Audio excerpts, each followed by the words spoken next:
this is the way it all started. And then we sailed down south, the Chesapeake Bay, until the ocean. Once we arrived in the ocean, we sailed north and re-enter through the Delaware Bay. And then we crossed the land between the two bays through the Sandy Canal. And once we were there, in the North Chesapeake Bay, we had a very nice sail. It is about a 3 nights, 3 days, non-stop sail that we did with a very nice and interesting boat. Her name is Pegasus. So I met Pegasus on the Providence dock long ago, and I described it to Charlie as an old school boat, which is very old school. It hasn't got a lot of electronics, it's got a lot of sails, it doesn't have a wheel. Super solid boat with a completely inadequate galley and a next to impossible bathroom, and no winches, so lots of rope burns, line burns. Pegasus is big and fat and fast and multi-sailed. It's a nice boat and it gives you a good feel, and when you're not bumping your head, it's actually fairly enjoyable. So I had always been looking at boats and dreaming about buying a larger boat with the idea of cruising. The ultimate goal would be to go around the world. I definitely want to do extended cruising.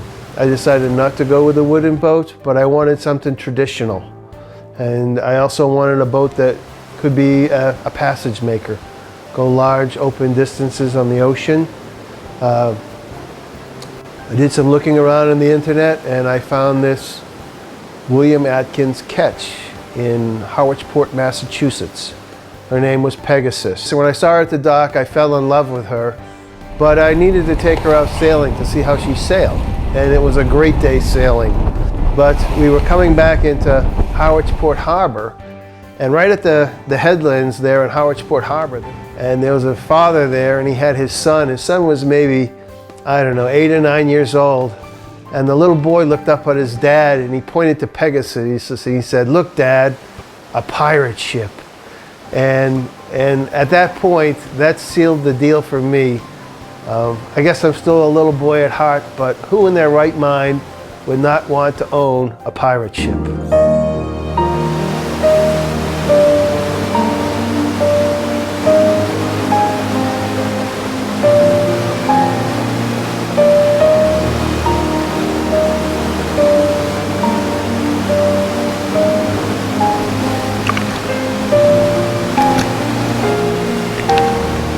We wanted to make way in good speed down south, down to the bay, so that we could maximize our time up traveling up the Atlantic coast. The wind was in the south, so we were head into the wind and we wanted to make good way, so we powered down, and then during the next few hours we saw a couple of sort of major summer storms which we could see. Huge cumulonimbus clouds first on one side, and as we were traveling down we could sort of keeping an eye on it, whether we were going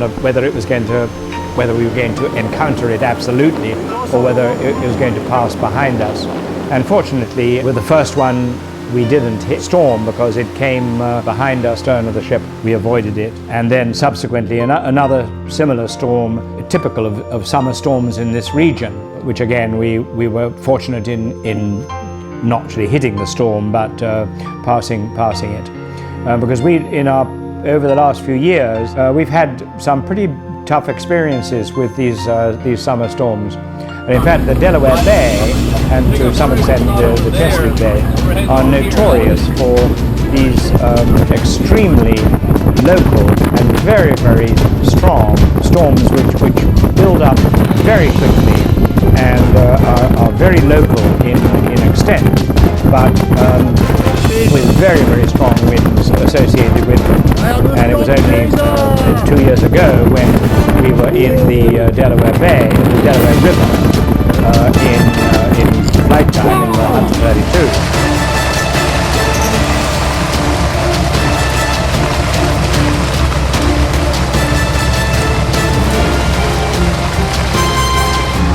So what do you think of that? 60 knots, 70 knot winds, hurricane winds, 6 to 10 foot waves, blinding sleet, killer rains, and it's going to be freezing cold. So our job in this exercise is to keep the bottom of the boat heavy and hope nothing goes wrong. We had winds between 50 and 80 knots on the anemometer. Well, since we'd seen it coming, we'd got all our canvas down, so we were under power and ready to meet the storm. But it was pretty bad, and we, having had that kind of experience in the Delaware Bay, we made sure that we were safe in when we were in Pegasus in Chesapeake Bay.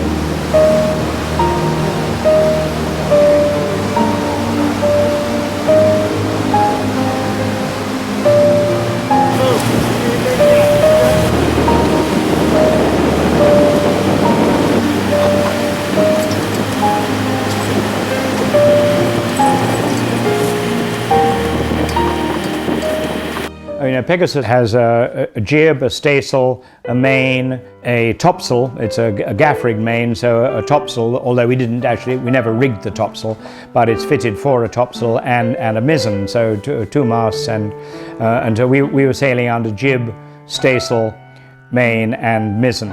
It's quite a lot of canvas and a beautiful traditional rig. And it was interesting to find that when we first hoisted the sails and cut the engine and started sailing, to find that initially, since we hadn't tuned the sails adequately, and she carried a very, very large amount of weather helm, to the point that it was impossible, even with maximum amount of rudder, to hold it away from the wind. But very soon after that, by tuning the sails, checking, giving a bit more slack on the main sheets, and it was fairly easy to tune the sails so that you could actually get it really well balanced. You could hold the tiller with one finger, and extremely responsive. Okay. Okay, the only thing Let me catch my breath. Yeah.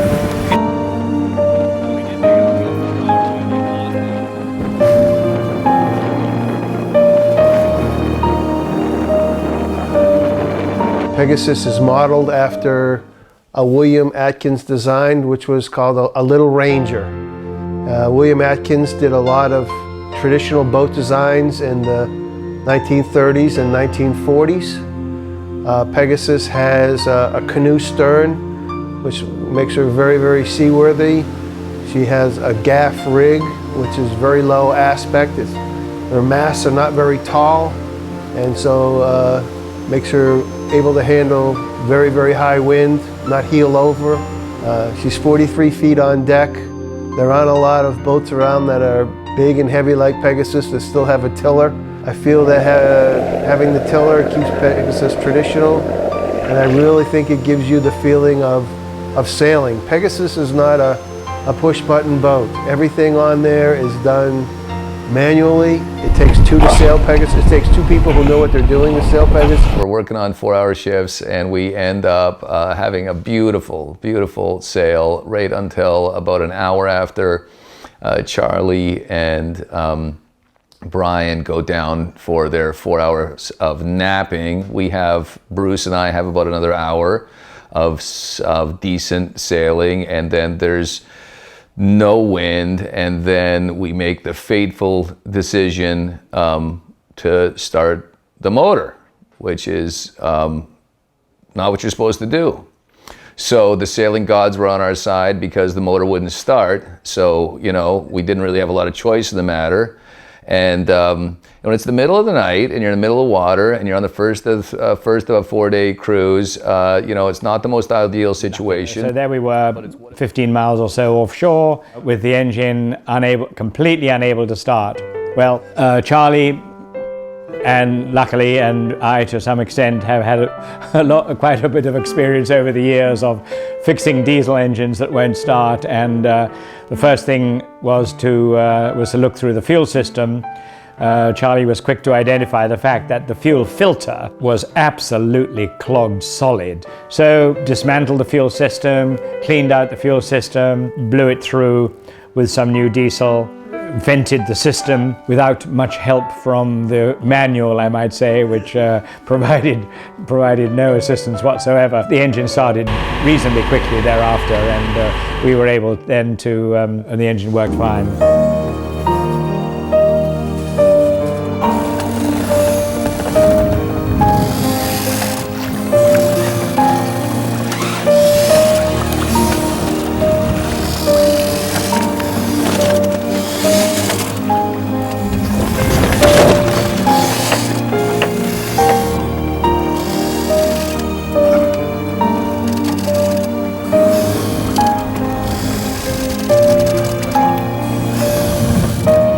So what I lack in salesmanship, I make up down below in the galley, as all of the 75% of the crew on board know that I put together lots of fanciful Epicurean delights in nearly impossible circumstances, and I've got it off. And Pegasus was a little different because Pegasus unfortunately, I didn't have the same amount of time to get everything organized, to get food prepared and a menu plan and all that business. Instead, I just went to the supermarket the day before and had,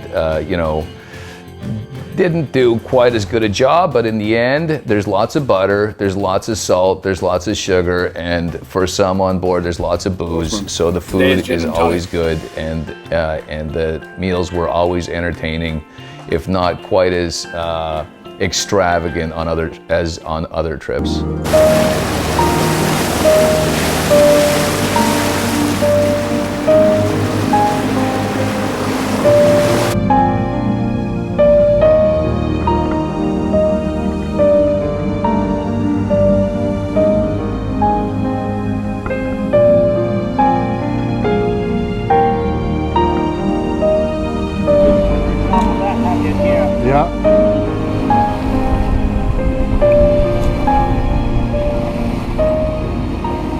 One of the incidents that we had a problem with the fitting at the end of the boom, which, the boat is very sort of classic design with classic old fittings, and the whole fitting on the end of the boom came adrift, came off the boom completely. That's the fitting that holds the sheets and the topping lift, and that came completely adrift. We were able to dismantle all of that, manufacture some leather gaskets, which was necessary for spacing, and then repair that. I felt that was sort of typical of sailing.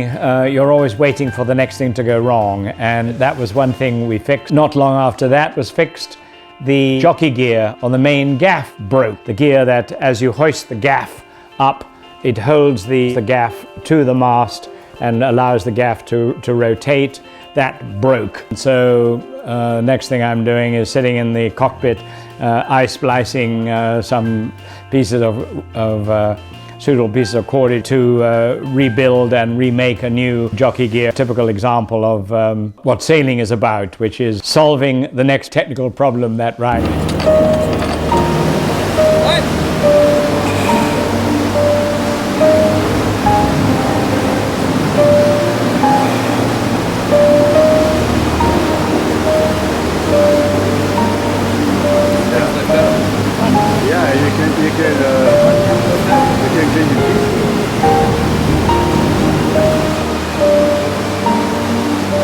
And the reason I bought Pegasus, and the reason I'm really getting into sailing, is to stay connected with people, and I think, and to extend my circle of friends. Friends and friendships, I think, are built a little bit in crisis, when times get a little bit tough. And sailing is one of those things where you're not totally in control. The weather is really what's in control. And through wind, weather, wave, there can be various degrees of crisis that arise. But through those crises, if you have a crew on board, that's where you really build those friendships, that bonding. And so that is why I wanted the type of boat that Pegasus is. I had a friend that I met 30 years ago, and through Pegasus, I really, he was a sailor and he liked to sail. And through this friend, I met Ted, who was a member of the current crew that we did the circumnavigation with. And then through Ted, I met Charlie and Bryan. And so Pegasus is doing her job well. This is how my circle of friends is growing through sailing Pegasus. Oh, I look at that. Pretend you're having a good time, Charlie. Hey, the producer never gets his picture in the thing. Sometimes you feel like a nut, sometimes you don't. Sail ho, sail ho. You mean there's somebody else on our ocean? You look like a Russian movie star, I tell you.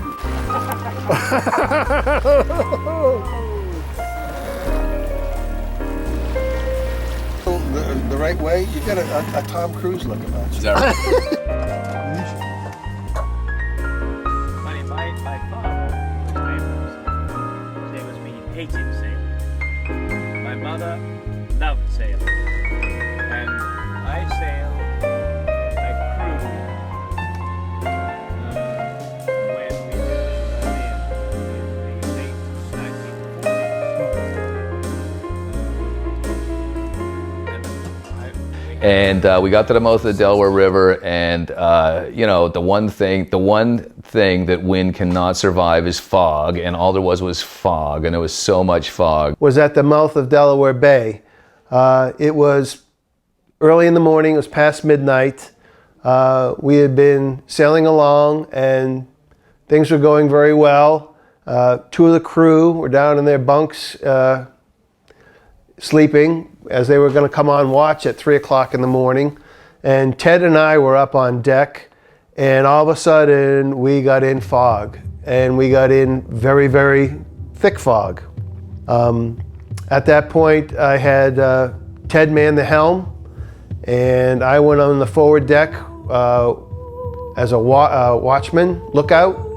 I had the air horn with me.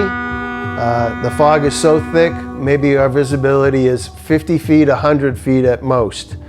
Now, sitting here, that does not seem threatening, but when you are in pitch black night and you can just barely see in front of you, it's a dangerous situation.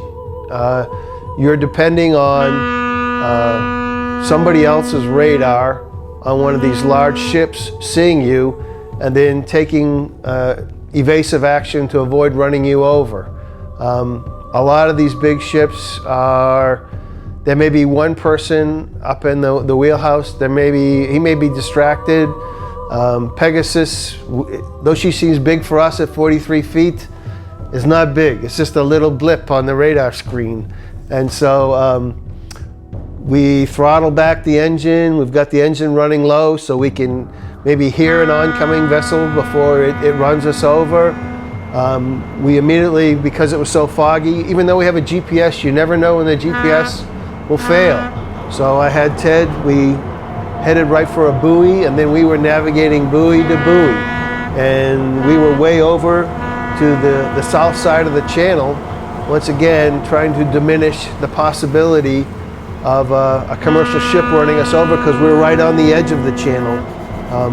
And the bad part about Delaware Bay is the channel is narrow and it is shallow over to outside the channel. So you're restricted to the channel, and it was tense. It was tense for a couple hours. This was not a 5 or 10 minute ordeal. This was a couple hours navigating buoy to buoy to buoy, just peering into the fog, trying to see if there was any kind of a bow wave.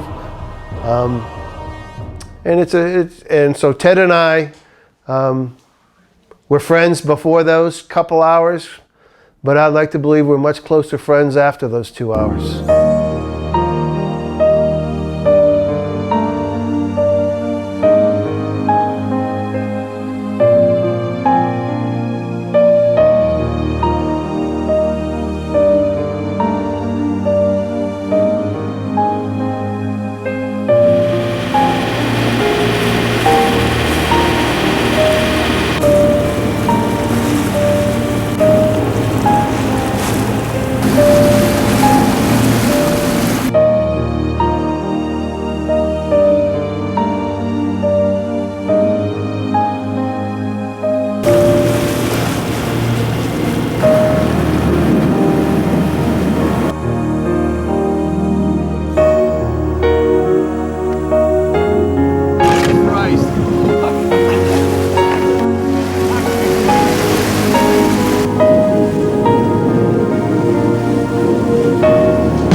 incredible thing happened.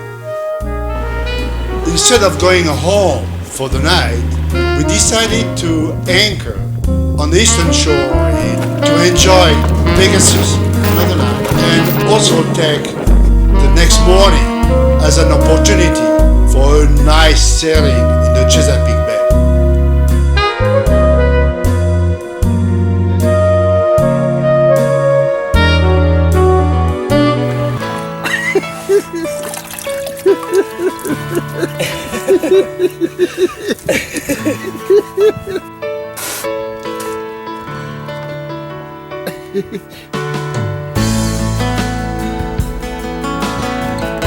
Just about right over it. Just a minute.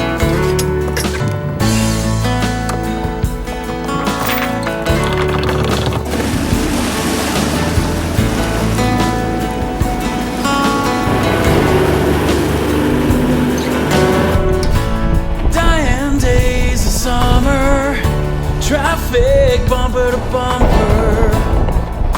I zip my head on the steering wheel.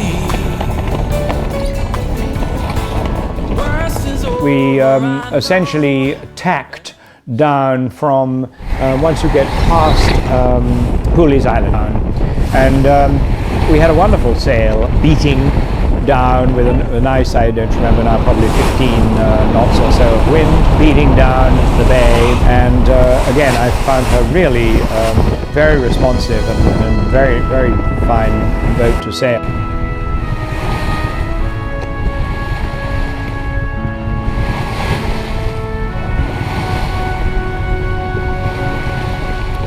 You say 290, and the other tack is going to be 180. It's about, there's about 55 degrees off the